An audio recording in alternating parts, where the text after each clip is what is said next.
What is up? Welcome to another edition of the NFL Fantasy Football Show. It's me, your man, MG Marcas Grant, still masking and socially distancing when and where necessary. And so here we are. We're in the middle, I guess, of week 4, if you will, and a lot of goings on happening.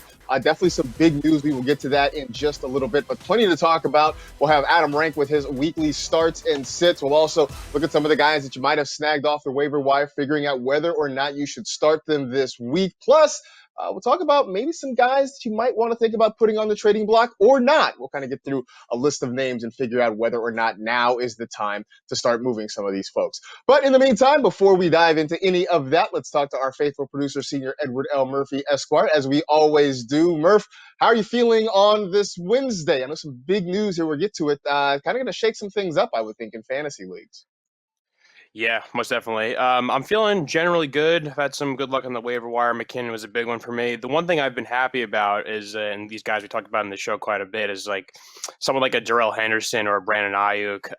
I drafted those guys really thinking that maybe later on in the fantasy season they would, appear in my lineups and contribute for me. That happened a lot quicker than I thought. Ayuk had a big week, and I think Henderson's had a good 2-week stretch there. So these guys have been rotated in earlier on. So my draft strategy of getting these younger guys who may be part of like a committee thing. I know the Niners had some wide receiver issues. It's paid off, paid dividends quite early. So I'm pleased with myself.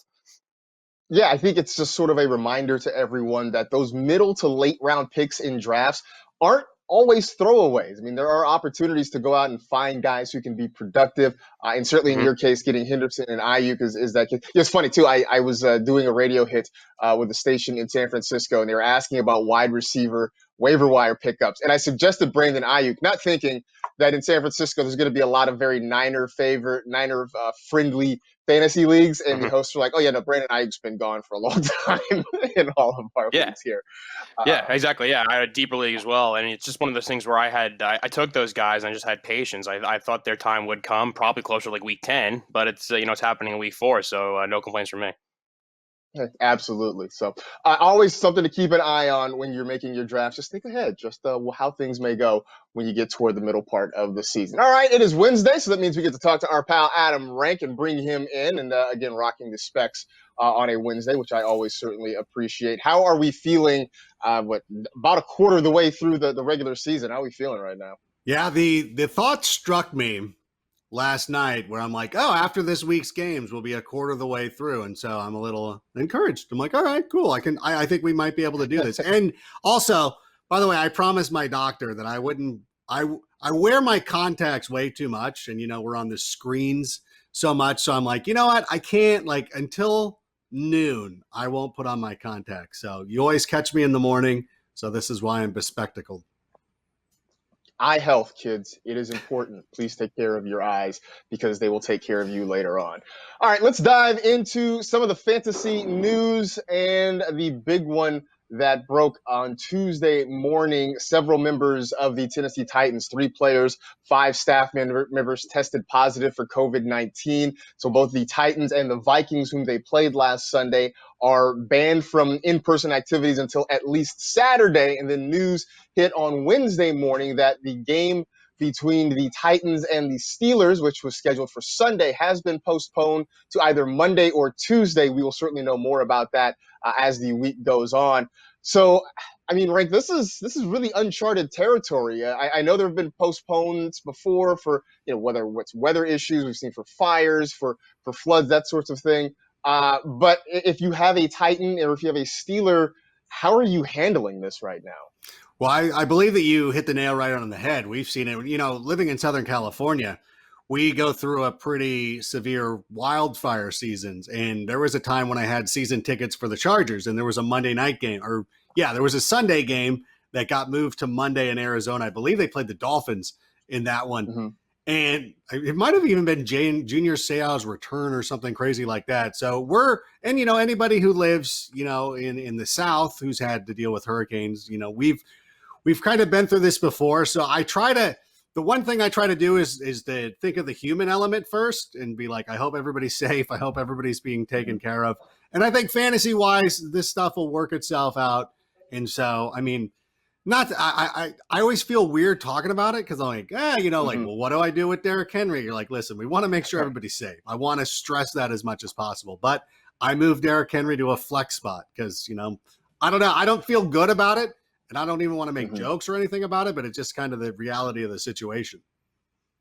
Yeah, and I feel you 100% on this, and is always sort of the battle we have on whether it's this show, whether it's Fantasy Live, anything we do is sort of trying to balance the seriousness of what the issue is with the fact that we are, supposed to talk about fantasy football. That is our jobs, and so again, I echo what Rank said. We hope that everybody's okay. We were certainly watching the results not only in Tennessee but in Minnesota as well to see what happens with the Vikings there. So that's first and foremost. I would say, trying to pivot this to fantasy. I think some of the best advice I have seen is, Rank mentioned putting people in your flex spot to give you that flexibility to see what happens. Also, if it does get postponed and maybe moved to later in the season, treat this sort of as a bye week for any Titans or Steelers players you may have, sort of adjust your lineups accordingly. And, we will know more when we get more news and try to figure it out from there. All right, more just straight football type things. Chris Godwin is dealing with a hamstring injury, and the reports are he could miss multiple games. The early reports right now are that it seems like he's pretty certain to miss this week's game. So we saw a couple weeks ago when Godwin was out with the concussion, everybody ran to the waiver wire to pick up Scotty Miller. That didn't necessarily work out all that great. But do we go back to the Scotty Miller well again if Godwin is out this week? Haven't we been burned by this enough? But when you look at the game that he had in Denver, and I know that a lot of people were clowning us, like, thanks for telling us to sit Tom Brady. You realize he threw 2 1-yard touchdowns to Mike Evans, okay? So it's not, I don't know. I'm not ready to say that Tom Brady is back and that he's somebody that needs to be started every week. And that filters down to guys like Scotty Miller. Yeah, there is an opportunity for him to go out there and score double-digit points. And if you're really in a pinch right now, then certainly go look at him. But I think that we're now starting to see some other receivers really step up in high-volume passing offenses. Justin Jefferson, kind of not one because it's the Vikings. But I look at a guy like T. Higgins, and you just think about how much the Bengals are going to be throwing the football because Zach Taylor's dialing up plays like he's playing Madden, which I love. And I would rather have a guy in a more pass-friendly offense than anybody who's on a team where you're like, gosh, I hope Brady's looking his way and they're not giving the ball to Leonard Fournette when they get near the end zone and things like that. Yeah, this has been a weird start to the season because I know there were so many expectations about the Buccaneers. We saw what their receivers did last year with Jameis Winston, and then they bring in Tom Brady, and they go and sign Leonard Fournette after he was released by the Jaguars. But this offense is not, I don't think, completely found itself through the first 3 weeks, and I don't love Brady's matchup against the Chargers this week. I don't think it's going to be great. I do think you're right that the 2 1-yard touchdowns sort of disguised what was otherwise just a so-so week for him. And I do wonder whether or not this offense is going to be the same without Chris Godwin, because a couple weeks ago it really sort of sputtered when he wasn't there. So I'm not advocating you go back to Scotty Miller. I think the guys you mentioned are some good options there, whether it's Jefferson or Higgins. Brandon Ayuk, I think, is another one that I would take a chance on before I went back to the Scotty Miller well. I'm starting to sort of rethink that maybe it'll take a little longer for the Buccaneers to get clicking than we had anticipated at the start of the year. I guess that's fine. I also say this as somebody who traded for Chris Godwin a week ago, and now I'm hoping that he gets healthy. Now you want him back. I see where your head's at. It is interesting too, and if I can speak on this for a moment, and I don't mean to derail the show, but it goes back to last week when we were talking about it, and I filmed the PSA on this, so go check that out later. But I can have a little bit more time to talk about it here. It's the whole thing with Gardner Minshew. And everybody just, you guys are clowns. You don't know what you're talking. I'm like, okay, listen. Gardner Minshew was one of the hottest quarterbacks in the league 2 weeks ago. 3 touchdowns in each of his first 2 games. If you would have told me going into that game against the Dolphins, who at the time had given up the most fantasy points to receivers, that he was going to throw the ball 42 times, you would have been insane not to start him. Insane. And then If Brady, and I know it's a results business or whatever, Brady throws 2 1-yard touchdowns that could have easily gone to Leonard Fournette, and then where would the thanks for telling me to bench Brady people would have been? Just the only thing that I ask is just have a little bit of perspective. Yes, it's like, listen, you're at a blackjack table, you got a 19. I'm advising you not to hit that 19. Now, you might draw a 2 and think that I'm a clown for telling you otherwise. I'm just telling you that more often than not, it's not going to work in your favor. So, and I know it sounds like I'm making an excuse for, but I'm just trying to let people know, like when you're making these decisions, factor these things in because it is kind of important. Yeah, I jokingly always say they don't ask how, they ask how many, but the how sometimes is important. And the way we sort of come to these decisions is by looking at all the information that we have in front of us. And also remember, predicting the future is hard. This is still a human endeavor, and there's going to always be a level of unpredictability behind it. So that's a long way of saying that, yeah, we screwed up for Gardner Minshew, but we had our reasons. So please sort of respect that. Darrell Henderson is expected to get the start on Sunday against the New York Giants. Sean McVay says he's sort of earned it by the way he's played the last couple of weeks. I know the first few weeks we were sort of trying to spin the wheel of Rams running backs and figure out who it's going to be. Are we starting to feel more comfortable that Darrell Henderson is the man for the job back there? Yeah, I mean, and again, this goes back to the opportunity and is this player performing? And you know, I can't remember if it was Kate or Michelle who made this point on Twitter. I think I saw this morning about like if this had been Cam Akers, like everybody would have been all about it. Like, yep, like this guy's amazing. He's carrying the ball 20 times a game. He's getting 120 scrimmage yards. There's no doubt that I'm starting this player. But just because Darrell Henderson's a second-year guy, everybody's like, nope, I can't have any part of this. But I'm gonna ride the hot hand here, and that's, I mean. In week 10, we might look back on this and be like, oh, remember when Darrell Henderson's a thing? But I'm playing for the right now. And if I was fortunate enough to grab Darrell Henderson off the waiver wire over the last couple of weeks, or if you were intuitive enough to draft him, then play him without hesitation. He's got a great matchup this week against the Giants. So yeah, I don't hesitate at all. I think this is great. Yeah, I went at the start of the season, and Darrell Henderson was the guy I targeted in drafts. Now, I'm not going to sit here and tell you I thought he was going to do what he's done the last couple of weeks.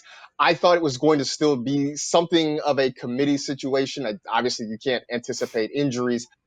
I just thought that, look, Akers is going to get his, Henderson's going to get some, Malcolm Brown may get a few carries here and there. I just felt like, it's sort of like getting a mid-shelf whiskey, right? Darrell Henderson was that guy who was the nice intersection of draft price and production. So that's sort of why I landed on him. So it has sort of worked out the last few weeks. I do think at some point later in the season, it may get a little bit messy. But for now, look, Henderson's the guy. The matchup is great. Why not roll with it? And you're right. If it was Cam Akers, everybody would be taking a victory lap and saying, we knew that the rookie was going to break out.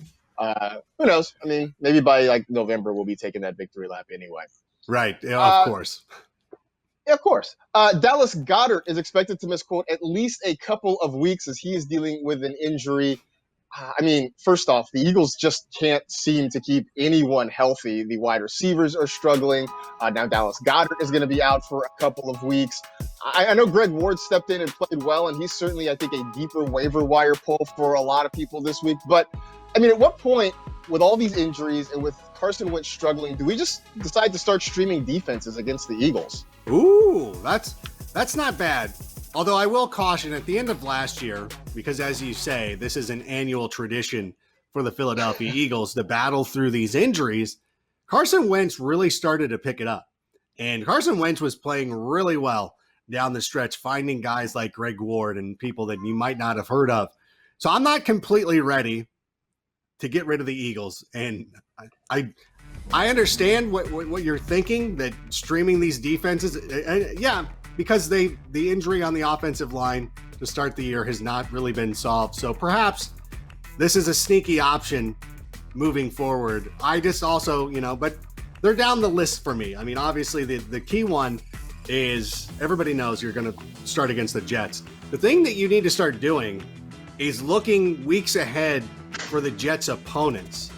And the Cardinals might not be available on your waiver wire because the Cardinals defense is actually playing pretty well this season. But they got the Cardinals next week. So today, see if the Cardinals are available. And the Cardinals actually don't have a terrible matchup this week going up against Carolina. But go pick up the Cardinals. And actually, you know what? That's a pro tip for anybody who's got the Steelers this week too. Because I know I do. Yeah. And that's what I've been doing. Going, who are the Cardinals playing? I'm probably going to give the Eagles thing a shot. I started getting into the Washington football team as a team that I was streaming, but Chase Young now looks like he could miss his first NFL game, so that should hurt them because they've been getting to the quarterback a lot. So there's some options. So it's an interesting thing. I out of habit, I always try to advise people like, hey, break your habits. We've been talking about this for a week about how the Vikings aren't a good defense anymore. I mean, you got to get that out of your mind. Like it's just no longer good. It's like when a restaurant changes ownership and you're like, we used to love that place. Well, now it sucks. Don't go there. But I'm with that, but I'm guilty of that with the Eagles because I'm still like, no, but it's still the Eagles. Like no matter, I really need to start changing my mind and get a little bit smarter about that. Yeah, here's the downside is Carson Wentz has 2 interceptions in each game he's played this season. The problem, at least in the short term with trying to stream against the Eagles, is that the next 3 teams they play, you're not going to find their defenses on the waiver wire. They have San Francisco this week. It's Pittsburgh next week. It's Baltimore the week after that. You're not going to find any of those defenses on any waiver wire. Why was this a question then? I don't know. I was thinking, sometimes you get a little loopy and you ask the question and you're like, oh, maybe that wasn't the great question to ask. But, hey, at least we put it out in the ether, right? Yeah. Well, you know what? Actually, it's good because if anybody wants to invest a little bit in defenses, because I know when you're playing DFS, you're playing DraftKings, that people throw away the defenses way too much. And, and if you're ever deciding, hey, should I really spend on the 49ers this week, think about, because normally you'd be like Eagles, no, but now you're like, oh, maybe. That being said, I'm probably still taking the Broncos or the Jets. The Jets are sneaky this week. It's funny. And this was not planned, but just kind of for me, a DFS strategy is like I go and I find the spots where I think I want to spend a little bit more and I will fill those in. I feel like it's easier to go and find value picks at, say, running back and wide receiver because there are so many more options. So defense tends to be one of the places where maybe I go a little bit pricier because I just want to make sure I have that good matchup because I don't want to throw those potential opportunities away. So there you go. Maybe San Francisco is a place you do want to spend some of your DraftKings salary this week. And speaking of which, today's show is sponsored by DraftKings, a leader in one-day fantasy sports. DraftKings has millions of dollars in total prizes up for grabs this week. So download the DraftKings app now. Use code TEAM during sign-up and start feeling the sweat like never before. Eligibility restrictions apply. See DraftKings.com for details.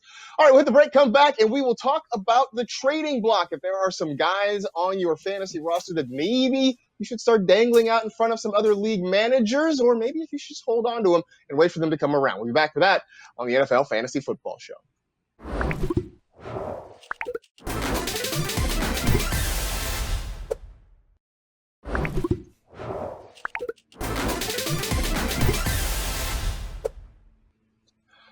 All right, so we have got to the point of the season where you're probably going to have to make some moves on your roster. You may have injuries. You may have guys who are just struggling at the start of the year, and maybe your team is sort of teetering and not maybe playing as well as you want. So we're going to start talking about some guys that maybe you put on the trading block or maybe you don't, and you wait to see if they're going to turn around and pick things up in the few weeks to come. So I've got 5 names here of guys, and we'll bat around whether or not you should think about trading them away. Maybe you trade for them. Maybe you just sit tight and wait for them to actually perform the way you expected. So let's start with Lamar Jackson. He had a rough night on Monday, just 97 passing yards. Did chip in with 83 rushing yards, so that certainly was nice. But through the first 3 weeks of the season, he's just the QB 12, certainly not giving you the return that you invested when you spent a high draft pick on him. So, Adam Rank, when you look at Lamar Jackson, are you putting him on the trading block, or do you just wait for him to come back and be Lamar Jackson? Oh, I'm definitely not putting him on the trading block and would go the other way and try to acquire him if possible. I know that right now it looks a little bad because Joe Burrow has more fantasy points than Lamar Jackson, at least in the league I was in. I have weird quarterback scoring. But I need to remind people, I know that Monday night sucked, especially for my friend Craig Madden. Hey, buddy, what's up? Beat you this week. Do you feel good about me getting auto-picked Russell Wilson? I hope so. In any event, here's my thing. Remember last year, the Ravens were 2-1. They lost to the Cleveland Browns, okay? And then they went out and won 12 consecutive games. So do not get too down about this poor performance. This is actually, this sets them up for another run through the AFC. So it was terrible. Mark Andrews was dropping a lot of passes. Don't freak out about him either. It's 1 week. You move on. You're fine. Stop freaking out. And if somebody in your league is, then you go out and you make sure to grab him off your friend's roster. Sorry, people are all over. Why is everybody on my case? You published Stardom Sit today, and everybody's like, I need to shut off my Slack is what I do. I'm so sorry. People are like, can you not know? Can you not see in the newsroom that I'm on a TV screen? This is what happens when you're in demand like this. I will say this. Yeah, I'm with you. I don't worry about Lamar Jackson. In fact, your comment in the first segment about sort of looking at how things go, right, and actually analyzing the game, I think speaks volumes to this Lamar Jackson mild panic that might be happening. If Mark Andrews catches a few of those balls, if Hollywood Brown snags a few catches, then Lamar's night looks completely different. Maybe if the Ravens don't go away from running the football like they did effectively in the first couple of drives, maybe that night looks different for Lamar Jackson. And instead of the QB 12, he's somewhere in the top 10, maybe top 8, and we're not as panicked about what's going on. So I'm not out on Lamar. I don't think you freak out about him. And I also don't want to hear from all the people who are like, this is why you don't draft a quarterback early, because I still think bigger things are coming. Because those people are coming. Like they're sharpening their knives and they're ready to come for us. So, okay, let me ask you this then, Marcus. I'm sorry. Now I'm hijacking another segment. It's okay. If you drafted Darrell Henderson, so now can you take victory laps on everybody who drafted Kenyon Drake and be like, oh, see, this is why you don't draft a running back early. What? I mean, I think analytics Twitter actually is doing that, but I don't think fantasy football Twitter has clued into that just yet. So I know it's like two different worlds that sort of mash up every once in a while, but I think in this respect, those two kind of stay separate, at least for this moment. Another quarterback though who has struggled to start the year is Deshaun Watson. He's the QB 17. The Texans' offensive line still looks like a mess when it comes to pass blocking. Watson has been up and down to start the season. Are we dealing him, or are we still sort of believing in Deshaun's talent at this point? I would stay put. But I would definitely be working the waiver wire and figure out some matchups where we might not be playing Deshaun Watson this season. And it's disappointing. And let this be another one of Rank's little pro tips for you, is to always check your league scoring, because it could have a huge impact. Because even before this year, Deshaun Watson has traditionally been one of those quarterbacks who's been amongst the most sacked in the league, which you would think is weird. You're like, this is an athletic guy that gets out of the pocket, but he gets sacked a lot. And I'm in a league where you get points taken away for sacks. So I actually avoided him in that league. But I think overall, what we're seeing is that number one receivers turn out to be pretty important. It's apparently DeAndre Hopkins was probably worth the headache that he was causing. unless you're the Pittsburgh Steelers and you're annually just creating superstar wide receivers, I think it's best to, if you have a good receiver, hold on to him. And I'm speaking to an audience of one right now. I'm talking to you, Ryan Pace. So here's my thing, though. I know we're talking about Deshaun Watson, and I legitimately would keep him. I don't think you're going to get the return on the investment. And then I look at some of the matchups, and I'm going to say, you know what? I might be streaming Joe Burrow. I might find a quarterback who's on a hot streak that week. Probably not Mitch Trubisky, but somebody, and find somebody, but I'm definitely staying put.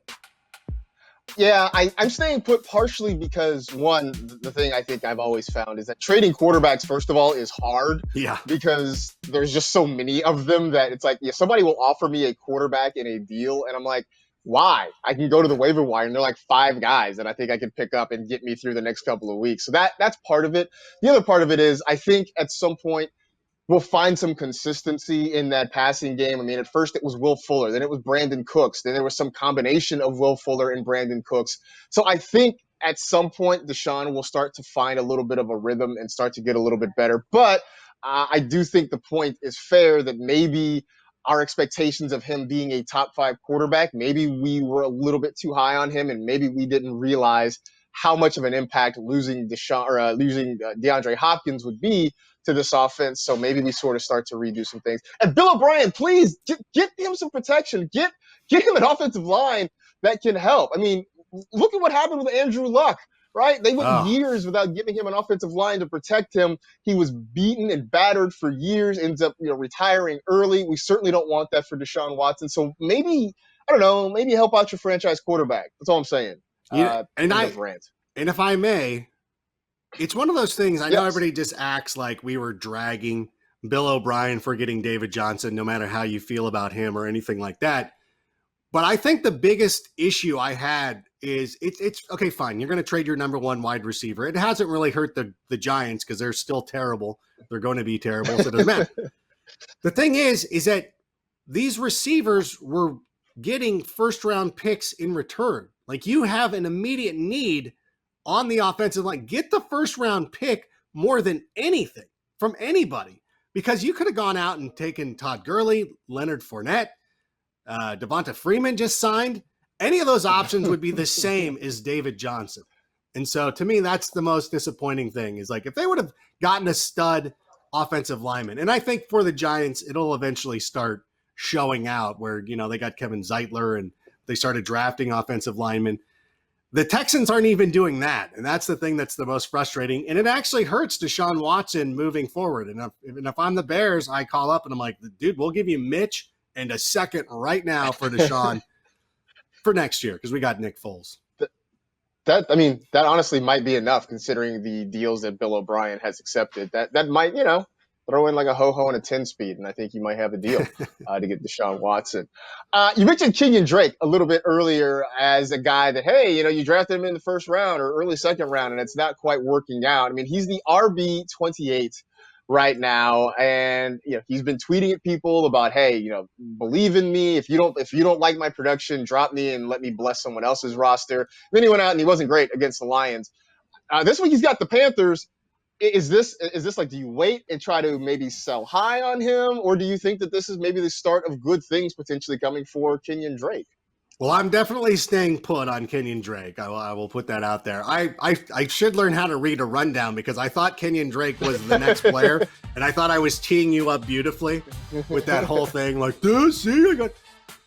My thing is with Kenyon Drake is that he is still getting the majority of the snaps. He's getting the majority of the touches. It's one thing if Chase Edmonds was there splitting 50-50 with him, and you'd be like, okay, now this is a concern.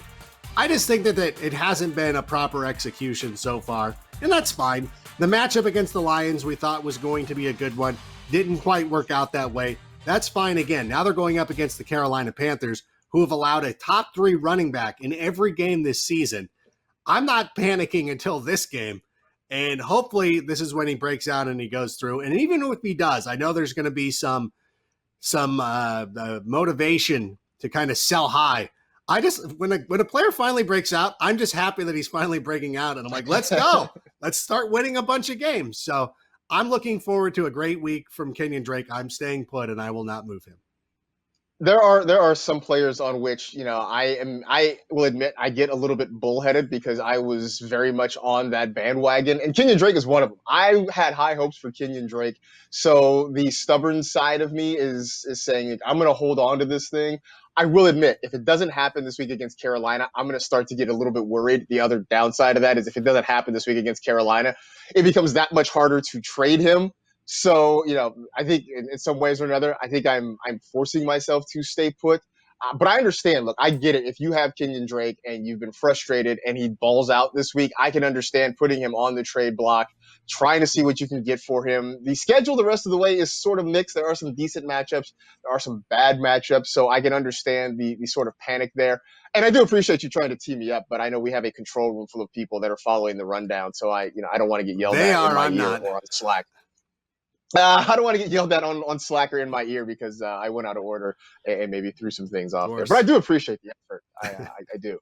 Um, Robbie Anderson is the wide receiver 8. And this is a guy that I just didn't understand when he signed down there in Carolina. It didn't seem like a fit. He was a deep threat with Teddy Bridgewater, who doesn't throw the football deep. But he's played well. DJ Moore has sort of been the question mark. I mean, when you look at Robbie Anderson, is this a sell high or does he just keep this rolling all year? Well, I'm probably going to talk myself out of this because at first I'm like, I'm going to stay put because I like the offense. I mean, Joe Brady, Matt Rule, you're like, this is a cool offense to be a part of. And when Christian McCaffrey returns, they should start putting up a lot of points. And it does. And it goes back to that question. I know we're not asking it about DJ Moore, if we're panicking on him or not, but it's like, this is where things become concerning because Robbie Anderson has looked great and he's getting targeted and he's getting opportunities. And again, I know that everybody is always out to make a deal and they want to, hey, everybody's wheeling and dealing. I want to make trades. You're playing fantasy. You want to have fun. I certainly understand that. But I get very selfish in the fact that, like this guy is playing well. I want to continue to use him. I know that at some point this could end. I mean, we could be at a spot at like week 12 where DJ Moore is crushing it. We're like, hey, remember when Robbie Anderson was a thing? So it could come back and bite. But you also, like, as fun as it is to sit here and be like, yeah, dude, if it was me, I would flip Robbie Anderson right now for Patrick Mahomes. You have to realize that somebody on the other end has to be willing to do it. And I think that the problem is that a lot of people will still have that preseason ranking of him in there. And I think that's what fantasy managers do. If you don't have the player, you don't look at what Robbie Anderson's done and been like, I need to go out and get him. You think of how you thought of him before the season started of like, I don't even know why this guy's in Carolina. So if you approach somebody and you're like, hey, I'll give you Robbie Anderson for Mike Evans, in which you might think is fair or whatever, somebody's going to say no way. Like you're never going to get the value out of him. So I might as well just continue to hold steady with Robbie.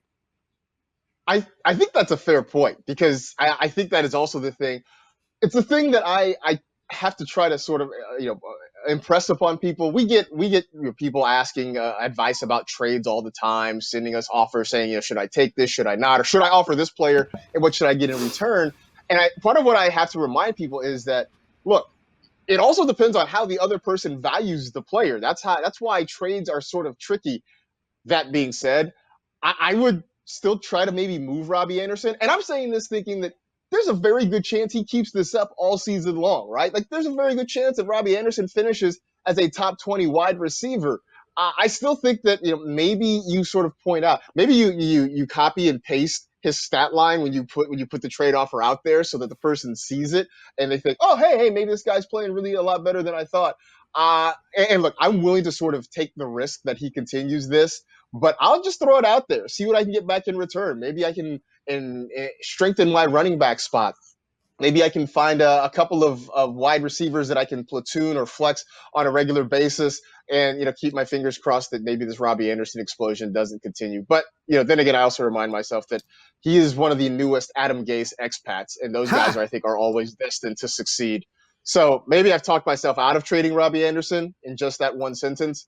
You sort of talked me into trading him by including his stat line. That's a fun little pro tip. We should start having little pops that come up like pro tip. Ding. Can I tell you? Like I'm not a great trader as it is. I've been making trades all over the place. And in a league that I do with stepmom Lauren, last week I had the number 1 waiver spot because it doesn't reset until you use it. And so I was able to get Mike Davis. And so I took Mike Davis and I traded him for CeeDee Lamb. And I'm like, I'm going to own this guy because CeeDee Lamb, slot, Seahawks, didn't work out. But I think long-term, that'll end up working out for me because Mike Davis has got a small shelf life. The player that I traded him to has Christian McCaffrey, so I thought it was fair. So sometimes you got to look at situations like that too. If you're in a bind and you notice somebody like, this person would probably need Robbie Anderson or whatever it is. That's also something to look forward to. Sorry. Yeah, That's how it looked. That's how it sort of went down. And when I acquired Chris Godwin, I traded Dalvin Cook, and my thought process was, hey man, the Vikings offense, it kind of stinks right now. I'm worried about Dalvin Cook, and then Chris Godwin. I mean, he's Chris Godwin, and then he pulls a hamstring and is out for a few weeks, while Dalvin Cook goes for 180 yards and scores a touchdown. And then I felt kind of silly. They got the on Texans Sunday evening. this week too. Yeah. So now I feel kind of silly, and we'll see how it works out. That's all right. I still am 2-1. I'm 2-1 in that league. I think it's going to be fine, especially Go once pick up Christian Alexander McCaffrey Madison. Yeah, good call. Maybe I'll do that and see how that happens. All right, so last one, Jonnu Smith, who is the number 2 tight end in fantasy football. And here we are 3 weeks into the season, and tight end is a mess again. I have been on the Jonnu bandwagon all offseason, but for people who maybe are just starting to pay attention, is he worth trying to trade, or do you hang on to him? Well, I'm going to have a 2-part answer. I know that I notified our producer that it said I'm going to stay put. So I know they're going to fly the little pop that says stay put, which is fine. I feel like, thank you, Ryan. Listen, I just want to make sure I don't ruin the production. So if you had, I drafted Blake Jarwin. And so Jonnu Smith is somebody who I drafted. I actually have to keep him. I'm not trading him away or doing anything like that because it makes sense. Of course, he's my tight end now, but if you were, and this is one of the things that we advised during the preseason, that even if you were drafting Travis Kelce, for instance, or one of the high-end tight ends, that you should probably take somebody like Jonnu Smith, because we don't know what this season's going to look like with no training camp and possibly more injuries, COVID. We're starting to see that a little bit. Make sure that the positions you don't normally double up on, you do. So if you do have Jonnu Smith and you have Travis Kelce, and you can go out and take advantage of a team that drafted George Kittle or somebody who was starting Dallas Goedert last week, then yeah, I kind of like that as well. But for me, I'm in the situations I'm in, I have to keep him. But I think that he's a great trade chip if you have some depth at that position. Yeah, I agree. I would say that I'm staying put on him simply because tight end again has become volatile, and this is a guy that is showing that he's going to perform. That's showing that's good. He's going to get opportunities in the Titans offense. He is also, as I talked about with Kenyon Drake, one of those players that I stand for in the offseason. I was waving the flag for him in the offseason, and so part of me is this is my way of sort of it's like walking around with a fancy new watch. You're like, hey, see what I got? I got a Jonnu Smith. So that's part of the reason I'm staying put, but also part of it is just that tight end is just volatile, and I think I'm sort of hesitant to give him up. But I think you make a good point where if you have 2 guys, if you did get a Kelce early and you got a Jonnu Smith late, then I think you're sort of wise to maybe see if you can dangle him out there, see what you can get in return. I wish I had drafted him in a league. I did in one league go George Kittle early and Blake Jarwin late, and so the last couple of weeks I've been rolling with Kyle Rudolph, and I'm not happy about it. Not happy about it. That's happened. That was a move I was making with Kittle and Blake Jarwin. And there's only 2 leagues. I did have the Blake Jarwin and Jonnu because I got caught. But yeah, I was actually running through the scenarios. I'm like, what is the situation? I think Travis Kelce is the only situation. So I was speaking to a very narrow audience of people who might have both of those players. But I do like him a lot, and I do think too. I know he wasn't part of the discussion here, but I would tell anybody, and this probably goes back to the Lamar Jackson chat, anybody who has Mark Andrews and is super upset about him, right now is that opportunity to go and try to take advantage of that. Yeah, I still think he's one of the top tight ends. Yeah. He just had a bad night, and he had a bad night in a primetime Island game where literally everybody could see it. If Mark Andrews has 4 drops at 10 a.m. Pacific on a Sunday where there are like 8 other games going on, it probably flies under the radar a little bit more, and people don't freak out about it as much.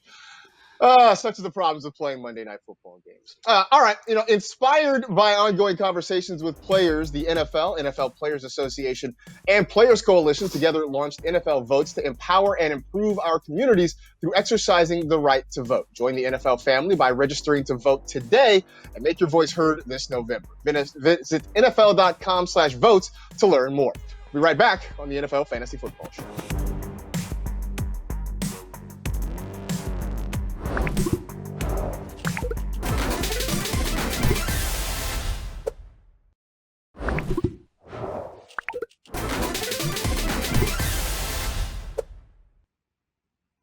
All right, so I know Twitter's had jokes about TNF this week. It's the Broncos, it's the Jets. On paper, it's certainly not appealing. But we said that about Browns and Bengals a couple weeks ago, and that game turned out to be really fun. So I'm trying to keep a positive outlook about this one this week. So let's talk about this TNF game. I know there aren't a lot of fantasy parts that sort of get you super excited about it. The one thing we do know, though, Rank, is that Brett Rippon is going to be starting at quarterback for the Denver Broncos. And let me I just got to get this out because this has really been chapping my hide for the last couple of days. It's Rippon. It is not Ripien. I know that's how it's spelled. His uncle is Mark Rippon, who won a Super Bowl for the Washington.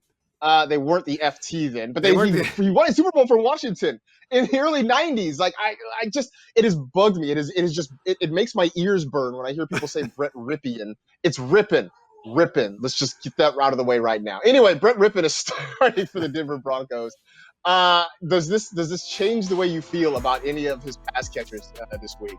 Absolutely. But you're so right. Like, it makes us feel so out of date that you guys don't remember Mark Rippon. It's like if Fred Durst's nephew started fronting a band and nobody could pronounce his name, you're like, it's Fred Durst's nephew. You know how to, like, it wasn't that long ago. You know what? I do love watching young quarterbacks like this get an opportunity because you never know. You know, Nicky Mullins came in, Southern Miss kid, and it was fun. Like, it was a lot of fun to watch. He was a little bit of a revelation. Rippon, we saw him play in college, and we're like, okay, this is exciting. He played for a fun program. So now he's got an opportunity to go out there. I'm kind of like, I'm not starting him. I'm not feeling great about his wide receivers, mostly because, with Cortland Sutton out, I probably still would have had a little bit of faith in him. Maybe Noah Fant, but yeah, I don't know. It is the Jets, though. Like, it's so conflicting. I don't think that it's anything. I don't think that it's anything where, like, in my home leagues, I'm not playing most of these guys. But I think, because DraftKings does do Thursday night contests, like, I think that could be really fun. I think this is where you would really show your skills as a fantasy football enthusiast. If you could navigate this Thursday night games in a DraftKings game, then I would have a lot of respect for you. I mean, I would say that I'm saying this because I was tasked to do this for one of the network shows, was put together a lineup for the Thursday night slate. Thursday only, right? Thursday only. Noah Fant was very top of mind for me. I think I threw in Jerry Jeudy somewhere in there just to, I don't know, out of hope that maybe something happens. I also mentioned that it sort of felt like, it really was like trying to do a puzzle with just one piece missing. And you're like, you get to the end, you're like, where is that piece? I can't figure out where it is. That was sort of putting together a DraftKings lineup for the Thursday only slate. But does this make you feel better about Melvin Gordon? Do you think maybe he just turns around and hands it off to his running back a lot this week? You know what? I was enthusiastic about Melvin Gordon coming into this season, and that's why I had to stop myself when I was saying, like, I'm not starting anybody, because I really do believe in Melvin Gordon in this game. I do believe that Rippon will do enough to get him the football, not only as a runner, but as a receiver as well. And I'm hoping, we did get to see a small sample size from Rippon on Sunday, but I really do hope that, checking down to Melvin Gordon is a huge part of this offense. So I would actually put myself, again, in the enthused category for Melvin Gordon. I'm enthused. Hey, look, I'm sort of doubling down on Melvin Gordon because I thought that same thing last week. That's what I anticipated for him last week against the Buccaneers, and it didn't really happen. So maybe Brett Rippon does what Jeff Driscoll didn't and gets the ball to Melvin Gordon. So I'm sort of with you on that one. He was another guy that I put in my Thursday only DraftKings lineup. I think I went pretty Bronco heavy with that. Now, you got KJ Hamler in there? No KJ Hamler. No, I went I think it was Fant, Gordon, Jeudy. I think Brandon McManus might have made an appearance in there too. The one Jet I did have was Braxton Berrios. And I guess I've just described the scenario in which I would start Braxton Berrios, but is there another scenario you could imagine in which you would start Braxton Berrios this week? Probably not. And I don't want to besmirch the young man or anything like that, but in his first game with a touchdown, this is in week 2, he had 8 targets, just 4 last week. If he was heavily targeted, If he was somebody who was getting, 8 to 10 targets a game, I would feel really good about it. But you know what? Again, at the same time, he does things like this. This is great. I mean, this is what we love to see. Like, we would have loved to see him get in the end zone. But he's got the ability to take the ball to the house. I mean, he didn't here, but it would have made my point better had he been able to do that. But I again, the only thing is, it obviously Thursday night only, DraftKings slates. I will tell anybody this. If you have a spot on your roster, if you have somebody who you don't need, you're like, why do I still have this player? Somebody just went on IR. Let's say you had Dallas Goedert, for instance, and you're like, okay, well, I have a spot that opened up. My thing that I always, even if you're not going to start him, I would go pick him up. I would pick up Braxton. I would pick up like KJ Hamler and people like this. In the event that they break out, then you're like, oh, cool. You've got to jump on the waiver wire. You don't have to go out. Braxton, of course, is the guy who's shown some ability over the last couple of weeks. But then you have him on your roster and you don't have to burn a waiver claim for him. So that's a nice little chip. And, if it turns out like, oh, he was a 2-week pumpkin, then you just drop him and it doesn't cost you nothing. And you're out nothing. You got a free lunch. You're fine. I'm down with that. I will also say Braxton Berrios to me is like slower Andy Isabella. And that's not really a knock because Andy Isabella is like super crazy fast. So to say that you're slower than Andy Isabella, that applies to probably, I would think about, 80% of the world's population. So like, being the slower Andy Isabella is not at all an insult. And that's sort of what I think of Braxton Berrios. So there are very limited chances for me to start him, but I do think if you are playing a Thursday-only DraftKings slate, throw him in there. The salary is right, and you never know. Maybe he pops a big play, especially if the Jets are playing. And will they have garbage time in this one? I think this game will actually be close enough that there might not be garbage time. I think that everything that we thought about last week with the Jags-Dolphins is going to end up playing out here on Thursday night. And so I know, and I know it's a joke. I know I'm pulling back the curtain a little bit. And listen, I don't think I feel like we should be transparent and honest with people as much as possible. I understand that you're looking at this game and you're like, whatever. We'll see. Like that's how I felt about Cobra Kai, where I'm like, how did they make 2 seasons out of something that would be a funny 10-minute funny or die video? And yet I'm there till 2 a.m. on Monday finishing season 2. So I think that this game has an opportunity to be a lot better than people are giving it credit for. And I make your jokes, but when Twitter's blowing up and I'm trading tweets with, Bob Golick Jr. or Mike Golick Jr. and, Bob, I wonder if there's a Bob, whatever. And there might be one. There might be. But I'm out there having a good time on Twitter with all of our Twitter buddies. Who will be laughing? Me. Well, my big takeaway from this entire segment is that I need to put Cobra Kai on my Have you not watched that? I haven't watched it yet. I know that I'm still making my way through season 2 of The Boys. Leave me alone. I know that we don't have time for it, and I'm like sitting there, and I'm not going to say which game I haven't watched yet on Game Pass. There's one. Mm-hmm. I'll finish it after this show. Don't worry. But it's like I've made time to finish Cobra Kai. That's another one of Rank's pro tips. So if you could pop that pro tip, I will make time to start and finish Cobra Kai. Speaking of Thursdays, by the way, be sure to check out Fantasy Bites if you haven't already. It is the new fantasy show starring Adam Rank, Kimmy Checks, and our own Michael F. Florio. Each week, they reveal their favorite fantasy nuggets to give you the edge over your opponent. You can watch it on Thursdays, 6 p.m. Eastern in the NFL Fantasy app, on NFL.com, and on YouTube at youtube.com/NFL Fantasy Football. All right. Next up, it is the big part of the show. It's the part that you probably tuned in for. It's Adam Wright's starts and sits, the guys you want in your lineup, the guys that you probably want to avoid coming up this week. More on the NFL Fantasy Football Show presented by DraftKings.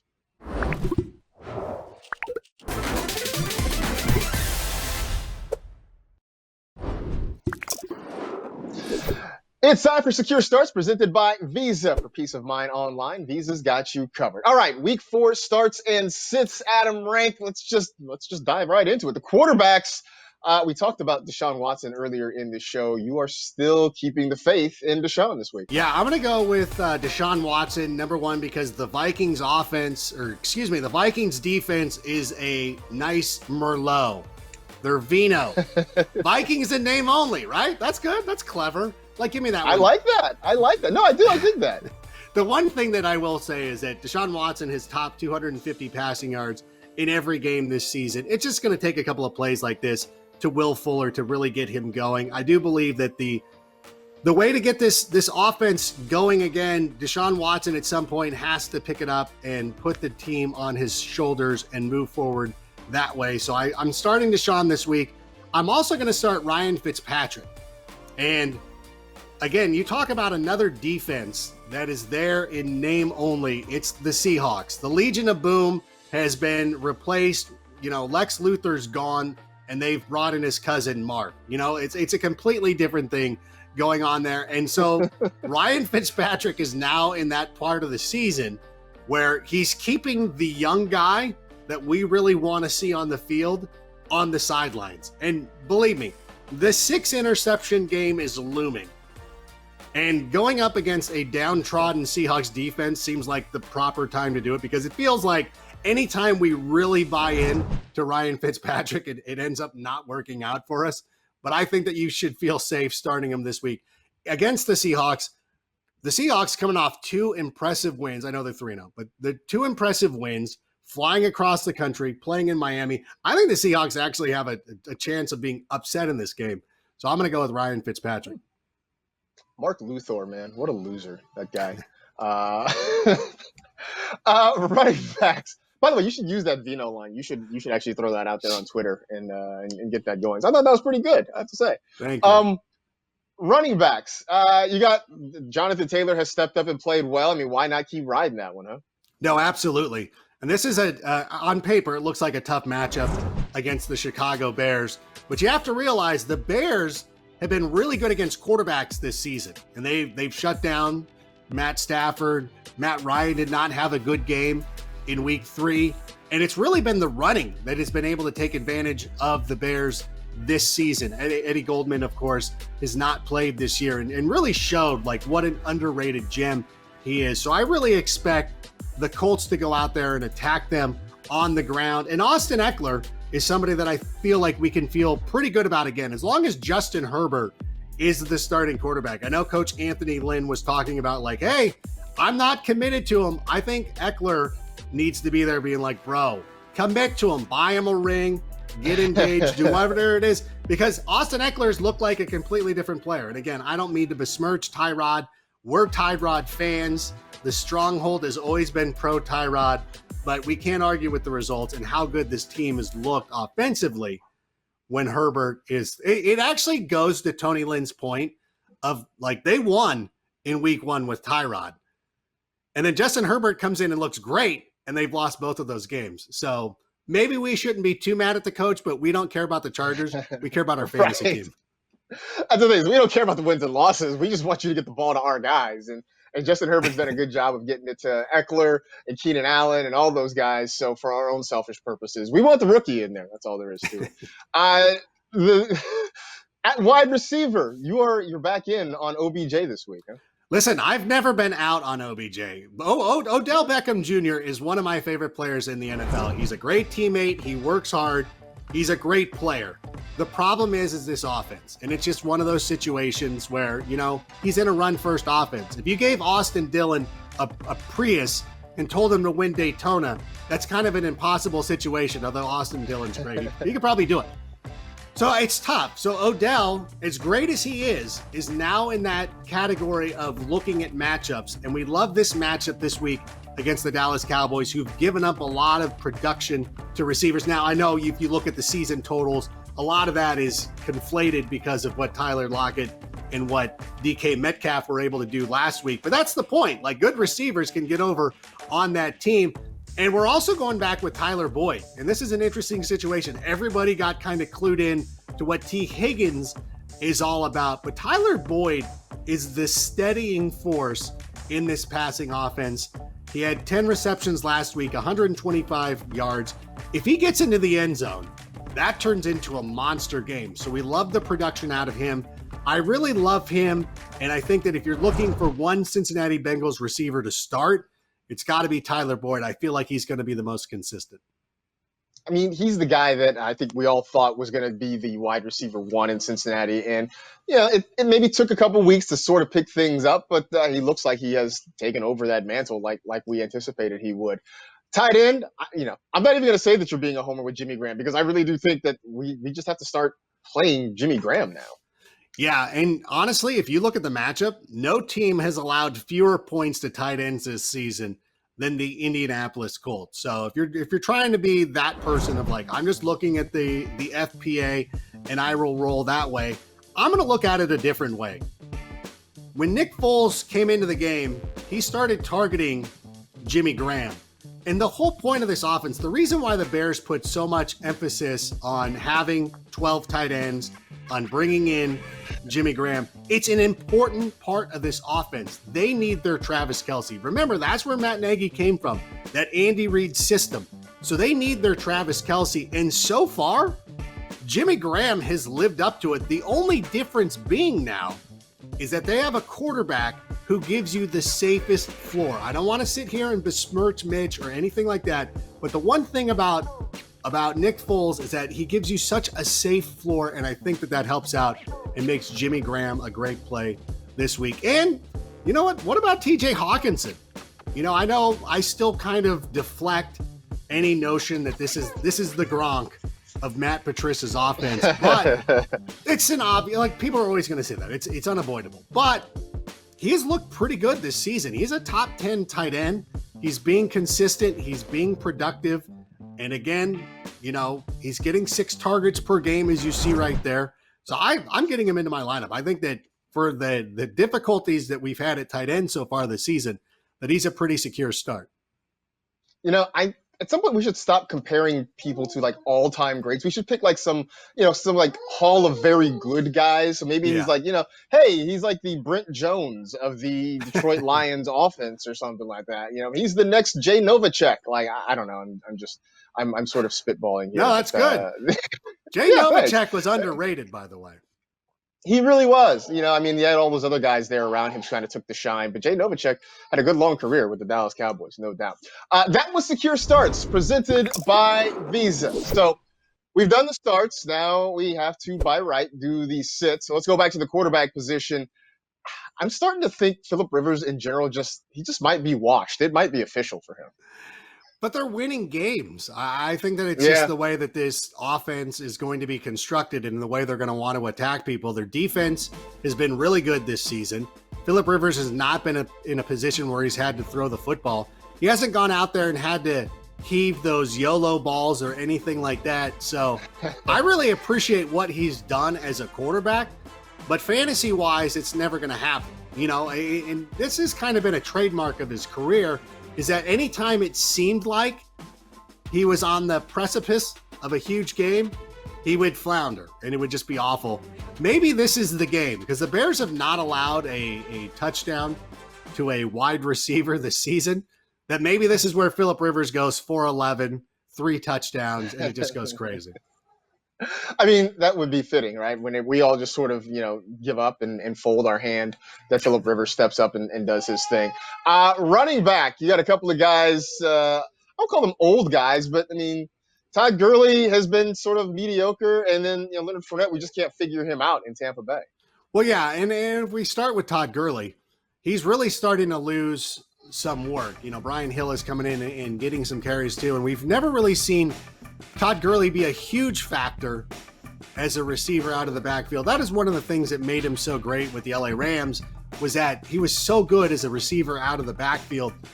And there's been no consistency with that with the Atlanta Falcons. So until he becomes a bigger focal point, I think that he's a nice player. He's a nice flex option. But again, I'm not sure that I love this matchup this week against the Green Bay Packers. I know that Alvin Kamara is just coming off of a huge game, but Alvin Kamara did all of his damage seemingly on one play where he took where Drew Brees hit the cutoff man and got him an 8-yard, down the sideline and took it all the way. And also Leonard Fournette, who is disappointing in the fact that, again, we've mentioned this throughout the show, is that Brady just decided, like, hey, I want to throw some touchdown passes this week.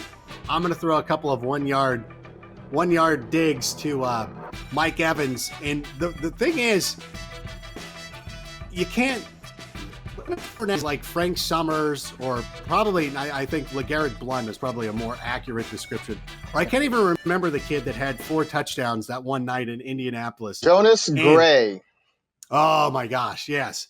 So he's like that now. Like it's again, there's a running back who's not being featured enough to be trustworthy. And even in a situation where you're scrambling for help at the running back position, it's disappointing that we're not getting more out of Leonard Fournette. Wide receivers. You got a couple of guys that had a lot of preseason hype, one of whom has sort of underwhelmed. The other one who's been okay, but a couple of guys that maybe people might be – I feel like they're going to be in a bind to start, but you're saying maybe not to.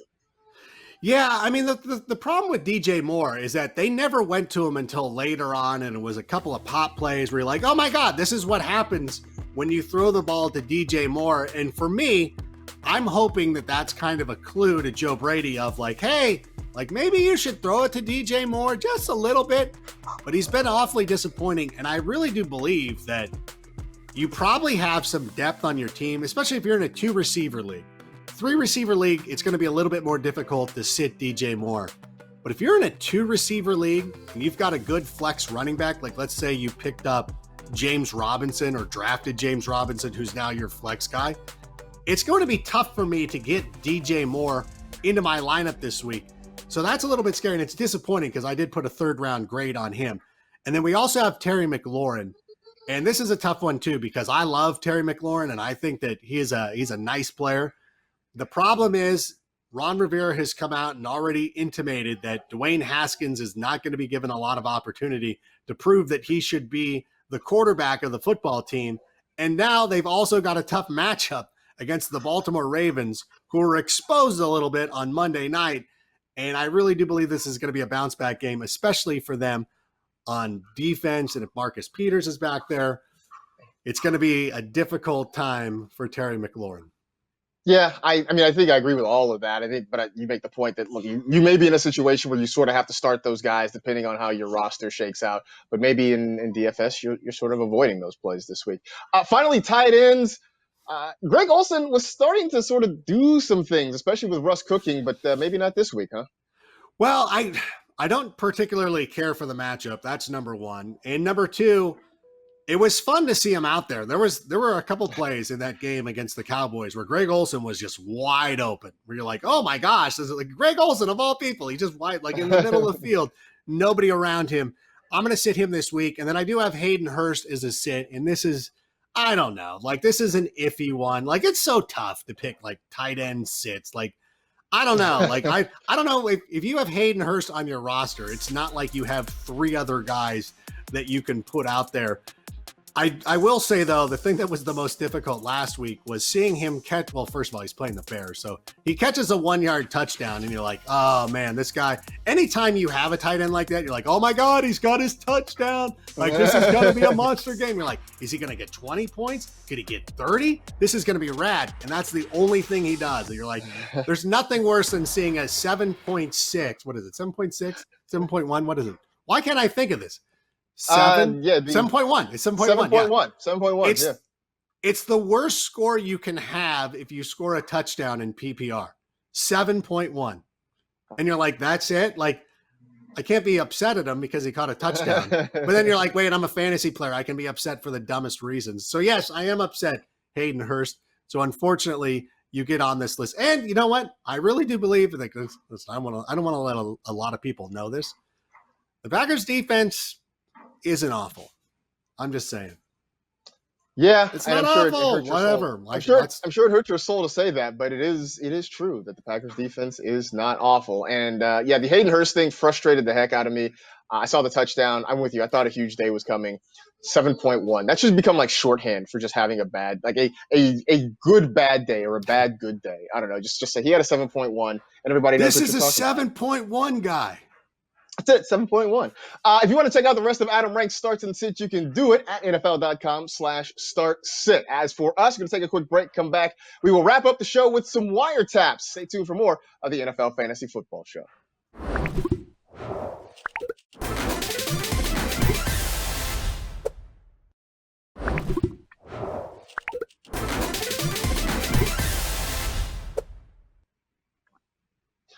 we'll close out the show with some wiretaps, those guys that you may have snagged in your waiver claims, and whether or not you're going to start them this week. So we talked about T. Higgins in that Bengals passing game. They got the Jaguars this week. So if you grab T. Higgins, would you start him in week 4? No, I'm not starting him. He's got to be. I think he's going to be somebody that we're going to start to utilize more as we get into the flex weeks, because we'll probably obviously have thinner rosters at that point. I really like him, and I like the matchup. Again, though, I look at Tyler Boyd being the number one part of this option, or this offense.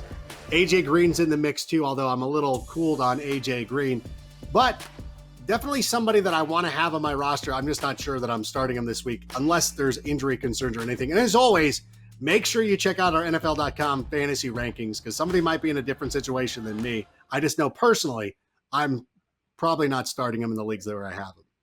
Yeah, it's not a great matchup, at least on paper, if you look at the FPA. So that's something to keep in mind. And what I saw last week was nice, but he was still very touchdown dependent. If he doesn't score the 2 touchdowns, it's a rather blah game from T. Higgins, and maybe we're not talking about him quite as much.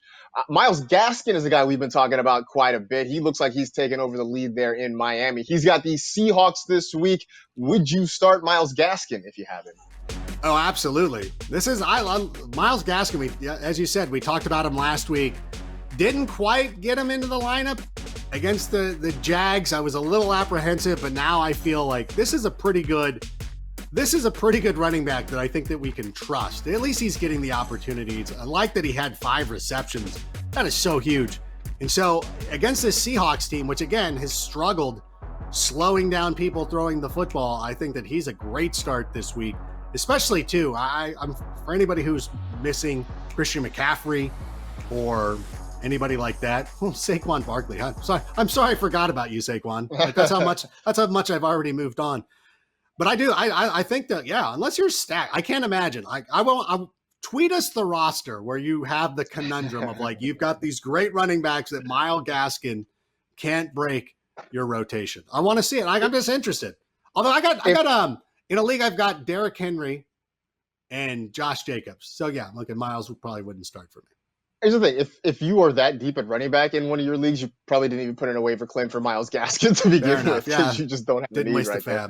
I do like the way they're using him, though, right? You mentioned as a receiver as well, all the targets that he got last Thursday night. The only problem is he's got a 7.1 guy on the roster behind him in Jordan Howard, who keeps coming in and taking those touchdowns. So if we could somehow, get that out of the way and get Myles Gaskin into the end zone, it would be a whole lot better. But I would still put him in as a flex spot if you need some help in that spot. Finally, Brandon Ayuk against the Philadelphia Eagles. The Niners used him in multiple different ways. Had 70 receiving yards, had 30 rushing yards, and a rushing touchdown. So if you have Brandon Ayuk, would you consider him this week? Oh, he's such an exciting player that I'm leaning towards it. But again, I feel like unless I don't want to do anything where I'm benching Terry McLaurin for him. Even though I have Terry McLaurin as a sit, I still feel like he's going to be more prominently featured, and maybe this will end up blowing up in my face and you can pull the tape and be like, Rank, you're a clown, told you. But unless I have a dire need at the wide receiver position, I'm probably not going to be starting Brandon. How about you? I think I'm probably not. I definitely want him on my roster. I want to hold on to him because I liked seeing how Kyle Shanahan used him. They obviously have a plan for him to get him the football. The other thing about it is I just wonder, and I know we've said this the last couple of weeks, is George Kittle coming back? I mean, they have gotten away from the Meadowlands and that turf that they have cursed so badly. I think they're back home on regular grass, so I think maybe there's a chance that they get George Kittle back in there, which maybe completely changes the way they use Ayuk. But I think the future is bright for him, so it's worth having him on your roster. Unless you really are at need, though, at wide receiver, this might not be the best week to start him. But I know you. I mean, look, I know you were a fan of Pac-12 After Dark, so you saw plenty of Brandon Ayuk at Arizona State. I'm sort of a Sun Devil, anyways. Yeah, that's true. You are sort of our pal Will Selva from Good Morning Football, I think, has dubbed you an honorary Sun Devil. So, yeah, you got that going for you. Anyway, what we got going for us is that the show's over. Right? If we are done, we appreciate you hanging out with the NFL Fantasy Football Show presented by DraftKings. You know the drill. Tell two friends to tell two friends. Rate, review, and remember, the older you get, the better you get, unless you're a banana. Be safe, take care of yourselves, wear a mask, and we will see you on Friday.